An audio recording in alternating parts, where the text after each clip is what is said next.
দেখতেই পাচ্ছেন গাড়িটির নাম মা বাবার দোয়া। দেখি ড্রাইভারের সঙ্গে কথা বলে দেখি ড্রাইভার কোন রুটে গাড়িটা চালায়। ভাই আপনি কোন রুটে গাড়িটা চালান? আপনি কোন জায়গা থেকে কোন জায়গা পর্যন্ত গাড়িটা চালান? বাগা থেকে রামপাল।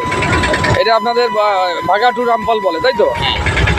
আচ্ছা, আপনার এভারেজ পার ডে ইনকাম কীরকম থাকে? 1500 থেকে 2000। আপনি কি পড়াশোনা করছেন? কি পড়াশোনা করছেন এখন? এইচএসসি। দর্শক আপনি শুনতেই পাচ্ছেন যে সে ড্রাইভার হলেও সে এইচএসসি পড়াশোনা তার এখনো কি রানিং? কোন কলেজে পড়াশোনা করেন? রামপাল ডিগ্রি কলেজে। আচ্ছা, এই পেশায় কেন বেছে নিলেন আপনি? আচ্ছা, সংসারের একটা হাল ধরার জন্য আপনি এই পেশায় বেছে নিয়েছেন, তাই তো? আচ্ছা, এই পেশা কি আপনার ভালো লাগে? মোটামুটি ভালো, খারাপ। ও, যাই হোক, তাহলে তো আপনার ইনকাম মোটামুটি ভালোই হয়। তো আপনার ভবিষ্যৎ প্ল্যানিং কি? যে আপনি কি ভবিষ্যতেও পড়াশোনা শেষ করে এই গাড়ি চালাবেন নাকি অন্য কিছু করবেন? শেষ করে আমি মনে করেন প্রাইভেট কার লাইসেন্স করবো। আচ্ছা সেই লাইনে যাবো আর কি।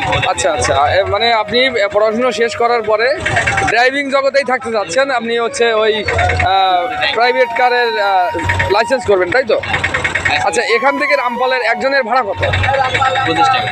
আচ্ছা, আমি যদি পুরো গাড়িটা রিজার্ভ নিই, রামপাল মডেল মসজিদ পর্যন্ত যাবেন, আমাকে মডেল মসজিদটা পরিদর্শন করে আবার এখানে নিয়ে আসবেন, তাহলে কত টাকা আপনাকে ভাড়া দিতে হবে? রিজার্ভ নিলে 500 টাকা। আর এমনি আপনি যদি আমি রিজার্ভ নিয়ে যাই তাহলে আপনাকে 500 টাকা দিতে হবে। আচ্ছা, 500 টাকা। 10 সিট লাগবে। আচ্ছা, 25 টাকা করে 10 সিটের ভাড়া দেওয়া লাগবে। রিজার্ভ যেহেতু। আচ্ছা, এই গাড়িটা কি আপনার? আমার ভাই। আপনি কি ভাড়া নিয়ে চালান? কত টাকা ভাড়া দেন আপনি প্রতিদিন? 400 টাকা ভাড়া দেন।